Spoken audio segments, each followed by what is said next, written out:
Audio clip number 23، اس میں آپ انشاءاللہ عز و جل سورہ بقرہ کی آیت نمبر 64 سے لے کر 66 تک کی تلاوت، ترجمہ اور تفسیر صراط الجنان سنیں گے۔ بسم اللہ الرحمن الرحیم۔ ترجمہ: اللہ کے نام سے شروع جو نہایت مہربان رحمت والا ہے۔ ثم تولیتم من بعد ذلك فلولا فضل اللہ علیکم ورحمته لکنتم من الخاسرین۔ ترجمہ: اس کے بعد پھر تم نے روح گردانی اختیار کی تو اگر تم پر اللہ کا فضل اور اس کی رحمت نہ ہوتی تو تم نقصان اٹھانے والوں میں سے ہو جاتے۔ فضل اللہ، اللہ کا فضل، تفسیر صراط الجنان میں ہے۔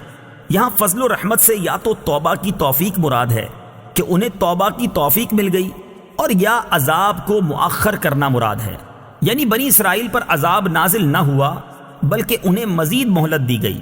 ایک قول یہ ہے کہ فضل الہی اور رحمت حق سے حضور سرور عالم صلی اللہ تعالی علیہ وسلم کی ذات پاک مراد ہے، اور معنی یہ ہے کہ اگر تمہیں خاتم المرسلین صلی اللہ تعالی علیہ وسلم کے وجود کی دولت نہ ملتی اور آپ صلی اللہ تعالی علیہ وسلم کی ہدایت نصیب نہ ہوتی تو تمہارا انجام ہلاک و خسران ہوتا۔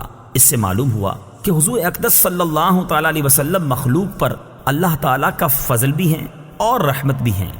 وَلَقَدْ عَلِمْتُمُ الَّذِينَ اعْتَدَوْا مِنكُمْ فِي السَّبْتِ فَقُلْنَا لَهُمْ كُونُوا قِرَدَةً خَاسِئِينَ۔ ترجمہ: اور یقیناً تمہیں معلوم ہیں وہ لوگ جنہوں نے تم میں سے ہفتے کے دن میں سرکشی کی تو ہم نے ان سے کہا کہ دھتکارے ہوئے بندر بن جاؤ۔ الذین اعتدوا، جنہوں نے سرکشی کی، تفسیر صراط الجنان میں ہے۔ شہر ایلا میں بنی اسرائیل آباد تھے، انہیں حکم تھا کہ ہفتے کا دن عبادت کے لیے خاص کر دیں اور اس روز شکار نہ کریں اور دنیاوی مشاغل ترک کر دیں۔ ان کے ایک گروہ نے یہ چال چلی کہ وہ جمعہ کے دن شام کے وقت دریا کے کنارے کنارے بہت سے گڑھے کھودتے اور ہفتے کے دن ان گڑھوں تک نالیاں بناتے جن کے ذریعے پانی کے ساتھ آ کر مچھلیاں گڑھوں میں قید ہو جاتی، اور اتوار کے دن انہیں نکالتے اور کہتے کہ ہم مچھلی کو پانی سے ہفتے کے دن تو نہیں نکالتے۔ یہ کہہ کر وہ اپنے دل کو تسلی دے لیتے۔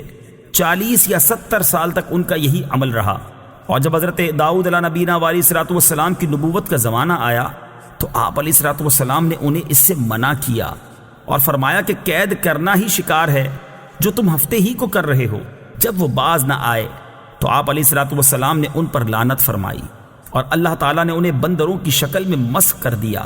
بعض مفسرین نے فرمایا کہ نوجوان بندروں کی شکل میں اور بوڑھے خنزیروں کی شکل میں مسخ ہو گئے۔ ان کی عقل اور حواس تو باقی رہے مگر قوت گویائی زائل ہو گئی اور بدنوں سے بدبو نکلنے لگی۔